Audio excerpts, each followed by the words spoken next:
Hey everybody, this is Francis Santaros, just bringing a word today. It's Tuesday, the 22nd. Yeah, I believe so. Anyways, I had a dream last night, and I just want to share the dream and then share what God showed me. He led me to a place in the Word where He was kind of describing what He was describing in the dream. And it goes like this. I was somewhere, and the thing is, it's like I was out of town or abroad. I don't know how to explain it. And again, this dream is kind of fading on me because I had it this morning. And unfortunately, I got to talk about it with Catherine. But I didn't... well, let's just go and we'll see how it goes. So I'm abroad, kind of. I'm like out of town, or I'm somewhere where I'm not home. And I run into these two people, a guy and his wife. And they know what's going on. It's about the times that we're in. And we're talking about where we are in the time that we're in. And they know. They know that we're in the end of time. And we're talking about it. And the guy looks at me, he says to me, he says, wow. Isn't it crazy what's going on, and how we're here, where we hear it, how we are here at this time, and we're just going back and forth and talking about it, and and I commented the same thing. I said, yeah, it's quite interesting that we're here. I think it's interesting that we were chosen for this time. You think of from the time of Adam and Eve until now, there's been billions and billions and billions of people on the earth, and we were chosen for this time. So we're especially, and I did that reading the other day, that Bible lesson where God was talking about how we are a chosen priesthood, a special generation to the Father. I mean, we're special. There's something special about us that He chose us for this time, and that to me is one of the most encouraging things for those of you that get feeling down, or like, I want to go home, I want to go home, I want to go home. And don't get me wrong, I've been through it myself.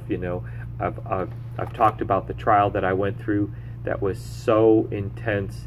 It was one of the hardest things that I've ever gone through in my life. And I prayed and I prayed and I fasted and I prayed for 4 years. 4 years I stood in faith and believed and confessed and was careful with my words, and again fasted and prayed in the Spirit, and it didn't turn out the way I wanted.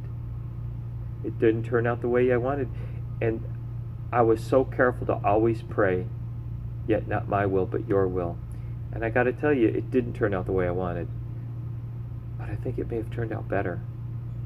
I really believe so. So anyways, here I am. I'm talking to these people. And we're just having this really interesting conversation about where we are in the time that we're at. And I'm talking to them, and then I notice that they start getting sleepy, and right there in front of me, they were sitting on a bench. They both just fell asleep. It was the weirdest thing. I mean, can you imagine you're having this really kind of intense conversation with somebody, and you're talking to them and talking to them and talking to them, and they're awake. They got it. They got what's going on, and they just fall asleep. And I looked at them and I thought, wow, how is that possible? How do you get to this place and know this much and fall asleep now? Now? You can fall asleep now? But they did. And this is where the Lord led me today with this. In Luke 12, Verse 35, Jesus says, let your waist be girded and your lamps burning, and you yourselves be like men who wait for their master. So we're supposed to be like men who are waiting for their master, when he will return from the wedding, that when he comes and knocks, they may open to him immediately. And that word immediately just kind of like popped out at me. You see, because these people fell asleep. So if Jesus were to come then, they wouldn't be able to open immediately because they were asleep. They weren't awake. You know, and so much of this comes down to being awake. And again, it's a Jewish idiom referring to the temple guards that had fallen asleep on the job. And he's saying, we're not like them. We're awake. So I want to encourage y'all, stay awake. We're going to get into this more, but there's an interesting thing about staying awake that he showed me here. He said, blessed are those servants who? Those who are ready when he knocks to open immediately. Blessed are those servants whom the master, when he comes, will find watching. It's not time to fall asleep, guys. This is not a time to go back. This is not a time to hunker down. This is not a time to say, the signs are all gone. Just listen to me on this. Assuredly, I say to you that he will gird himself and have them sit down to eat and will come and serve them. Jesus is going to serve us at the wedding feast. He's going to serve us. We're going to go, we're going to be raptured. We're going to be caught up to heaven. We're going to sit down at this huge wedding feast. And he's saying right here, he's the one that's going to serve us. He's going to serve us. Which is going to be kind of weird because, you know, we're going to want to go up and say, no, we want to serve you. But no, that's not how it's going to go. He's going to serve us. Oh, y'all, it's going to be really awesome. So, he says, and if he should come in the second watch or come in the third watch and find them so, blessed are those servants. So he's telling them here, he says, look, it doesn't matter what watch I come in, be ready. I might come in the first watch, I might come in the second watch, I might come in the third watch. But whatever watch I come in, don't fall asleep. Be ready to open immediately. And you can't open immediately if you fall asleep. Those two people fell asleep, and they knew what was going on. They knew it. They were believers. That was what was cool about the dream God showed me. Look.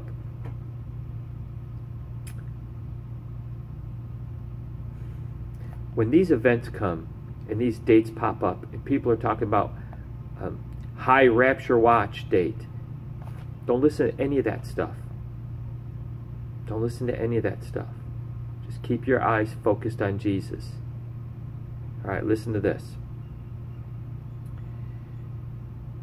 Blessed is that servant whom his master will find so doing when he comes. But if that servant says in his heart, my master is delaying, my master is delaying his coming, and begins to beat the male and female servants, and to eat and drink and be drunk, the master of that servant will come on a day when he is not looking for him, at an hour when he is not aware, and cut him in two, and appoint him his portion with the unbelievers. See, he's making a distinction of unbelievers, so these people are believers. So all you people that try and tell everybody that every believer is getting raptured, he says it right here. He's going to appoint them a portion with the unbelievers. Are you hearing me? It doesn't get any more plain than this. This proves the doctrine that not all believers are getting raptured. They're not, because these people, look at how they're behaving. It's just a picture of the world. They went back into the world. Oh, he's not coming. We'll go back and behave like the world. We'll get drunk. We'll party. We'll be rowdy. We'll act like a fool. He says, I mean, come on. Look what he says here. He says he will appoint him his portion with the unbelievers. So this guy's definitely a believer, but he's going to go through the tribulation. Now listen to what else popped out at me. He said, and that servant, that believer, who knew his master's will, but did not prepare himself or do according to his will, shall be beaten with many stripes. So that what he's going to have to endure through the tribulation is going to be very difficult. It's going to be extremely hard on them. You know, look, it was hard on the apostles. They crucified Peter upside down. Those guys were constantly getting flogged. They were constantly getting beaten. They were in and out of prison on a regular basis. Paul was always wondering if whether or not he was going to be thrown to the lions, or, you know, John was boiled in oil. I mean, these people had it rough, so it's going to happen. It's going to happen. These people are going to have to go through it. He said they will be beaten with many stripes. And listen to this. But the unbeliever, he who did not know, see, the first guy knew, and he knew. You know, these believers who mock us and scoff at us, they really kind of know. They just don't want to face it. They don't want to admit it. They don't want to let go of the world. They want to keep partying and having fun and doing all their stuff. But they knew they're going to be beaten with many stripes. But the guy who didn't know, the unbeliever, yet he committed those things deserving of stripes, shall be only beaten with a few. See, because he doesn't have an excuse.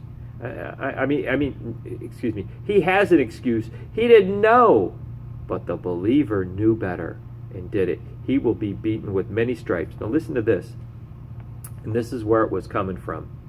This is the kind of the underlying theme of the whole dream was, therefore, you also be ready, for the Son of Man is coming at an hour that you do not expect.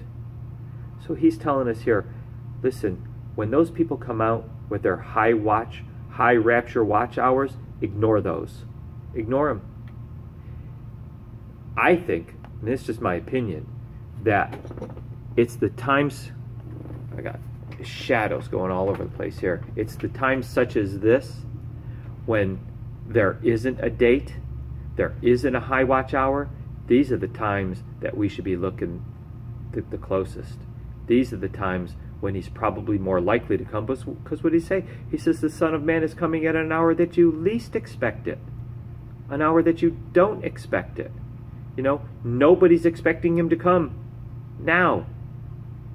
This week, next week, the week after. Nobody really knows. There's no Revelation 12 sign. You know, there's no Feast of Trumpets. There's no set hour. And I studied this out. It says at an hour. At an hour is not like we perceive an hour. It's a preset time. It's an appointed time, like a season, right? And it says you do not expect. It means you're not going to know. At an hour, at a pre-season or in a pre-appointed time, a season of or period of time that you don't know. That's when he's coming. Not on a high rapture watch hour. So when people are shooting off these videos of it's a high rapture watch, it's a high watch time, then you know it's not going to be at that time. You absolutely know it.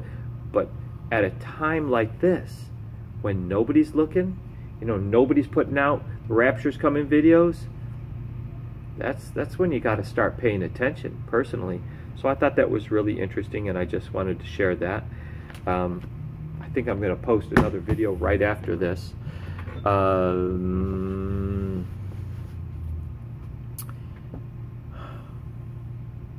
So some quick testimonies.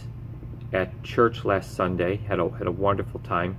I went in and sat down, and I was in the very last row, and I sat next to this woman, and she was from Brazil, lovely woman, and we've like seen each other at church, but you know, we know each other a little bit, you know, just to say hi. And she leans forward, and I hear her say, "Oh, my back." And you know what I did. "Your back hurt?" "Yeah, it's killing me." I said, "Okay, lean forward." Put my hand on her back, and I began to pray over it. And when I did, I saw the spirit of fear. I actually heard the word fear. I didn't see the spirit of fear. I heard the word fear, and then I saw the word fear. So I told her, I said, "What are you afraid of?" And man, she started to cry. She just started to sob. And you know, they had just started praise and worship, and we you know, usually I stand for praise and worship, but it just started. It had just kicked off. It actually hadn't started. They were about to start, and then I started praying over her, and then praise and worship started. So we were just sitting there, and she's sobbing these big crocodile tears, and she was just sweet, but she was just crying and crying and crying. So I took authority over that spirit of fear and just cast it out of her, and she just cried and cried and cried, and then when she was all done crying, she kind of leaned over and put her head on my shoulder and was just like relaxed, like I thought she was going to fall asleep on me.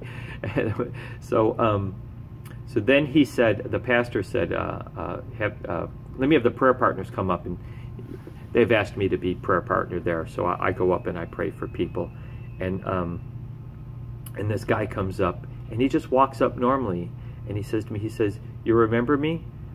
And he looked familiar, but I wasn't sure. I said, "Yeah, but from where?" He goes, "I was here 2 weeks ago." He goes, "I was in a wheelchair." He goes, "You prayed for my leg. I had shattered my tibia in 9 places, and you prayed for it." I said, "Yeah, what was the outcome?" He goes, "Look at me, I'm walking. The doctor released me. He said there's nothing wrong with my leg. The bones aren't broken any longer." So I kind of high-fived him. It was like, good deal, all right. And he walked away normally, you know.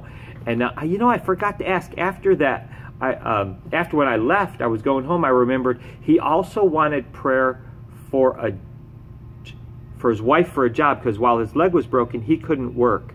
And I wonder how that turned out.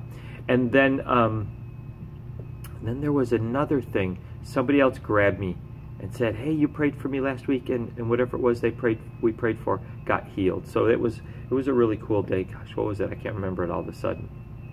I can't remember it. So that was really cool. Those are a couple of cool testimonies from church. Oh yeah. There was another woman that came up, and she had 2 bulging discs in her neck, and when I touched her neck, they were popped out. Man, I could feel these big bulges, and they popped back into place. As soon as I started praying over them, the Holy Spirit just moved on her, and they went like pop, pop. They just popped into place, and she stood up and started moving her head around. She was in a lot of pain, and then she was fine after that. So God was faithful. There were a couple of miracles there at the church that day, and I like it because there's a lot going on, and it doesn't get any attention. I'm not trying to draw attention to myself or anything, because it's not about me there. I'm just up there helping out. You know, these things kind of happen secretly.